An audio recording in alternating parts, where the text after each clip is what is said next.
Plymouth Harbor, England, the Mayflower II lies at anchor, a famous ship come to life again after 3 centuries in the pages of history. She's as accurate a replica of the original as scholars and shipwrights could make her, a gift of Englishmen to America, an historical tribute far removed from the usual solemn ceremonies and weighty books. This tribute to history takes the form of living adventure. 337 years after the original set sail for the New World, on the landing stage from which the Pilgrims departed, Plymouth's Lord Mayor bids the ship's company Godspeed and smooth sailing.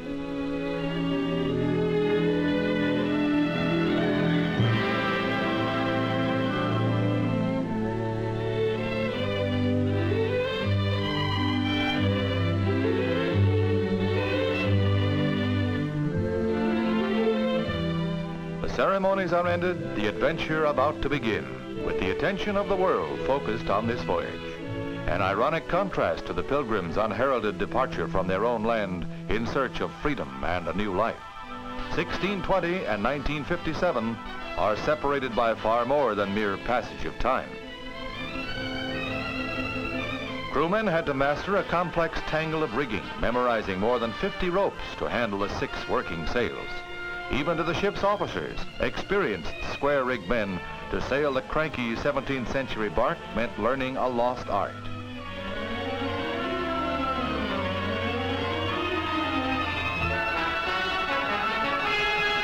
A tiny craft to brave the broad Atlantic. She's only 90 feet long, 25 feet at her widest.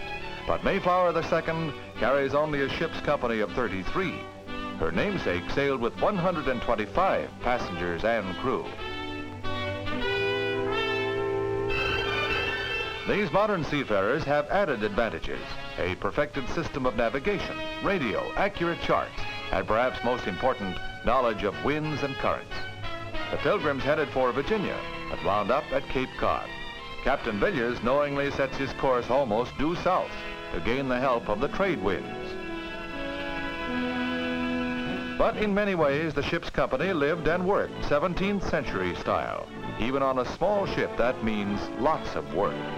The diet was largely lime juice and salt beef, old-time nautical staples.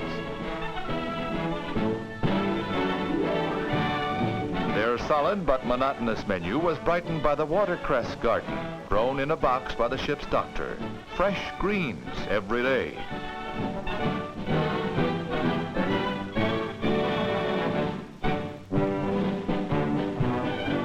Salt beef and greens all the way without an epidemic of seasickness. That's some kind of record right there. For 16 days, the Mayflower runs southwest from England. With a steady wind and smooth seas, a high sense of adventure, and only salt water to shave in. What better time to grow a beard? Growing it is easy. Trimming it on the deck of the hard-rolling ship looks downright hazardous.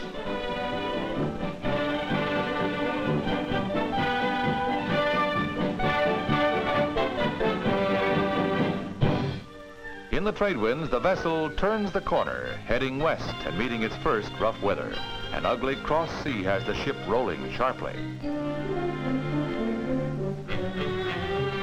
But the wind is there, and each day's voyage is longer and longer. Once the Mayflower logged 164 miles.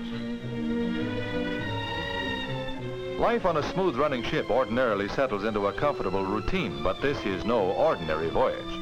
It's the highlight of a lifetime for every man of the crew. And it's especially memorable for the 17-year-old cabin boy. His transition from landlubber to mariner is made official by Captain Villiers.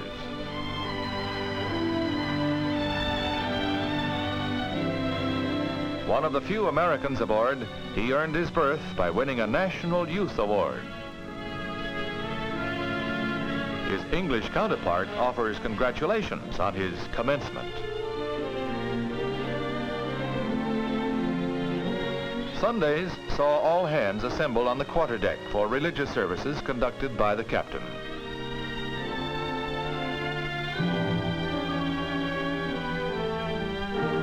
Worship was followed by short talks on Pilgrim history or on early exploration. The day was one of rest with no deck swabbing, no chores for the crew. Twice the trade winds failed. The ship was becalmed in the horse latitudes, on the worst day logging only 11 miles. The cramped quarters below deck grew unbearably hot. The men lounged on deck, waiting hour after hour, day after day, for a breeze. Felix was the only one indifferent to the heat and still air. The others found relief in mid-ocean swimming, many hundreds of miles from the nearest shore.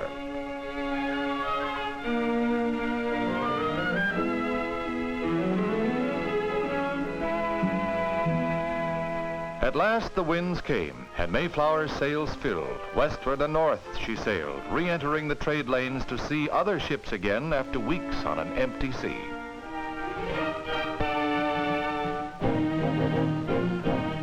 Mayflower II had the benefit of 3 centuries of seaman's experience with the Atlantic.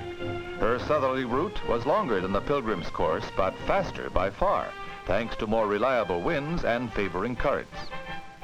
The Nantucket Lightship was technically the first landfall.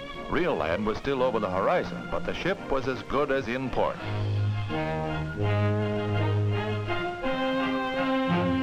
By air and sea, the triumphant little square rigger was escorted in to complete her voyage, 5,435 miles under sail.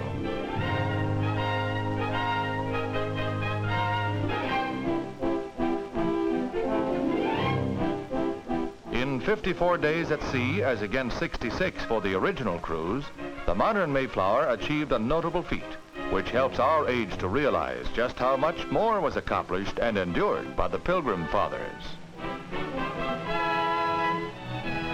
As it was in 1620, Provincetown Harbor was the first port of call. Here, the original vessel lay offshore, while her cargo of migrants to the New World drew up the Mayflower Compact, one of the great milestones in the development of Anglo-American democracy.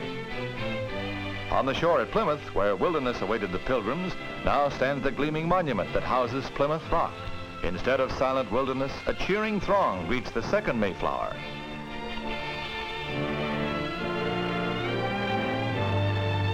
Captain Villiers and his men receive a hero's ovation at Plymouth.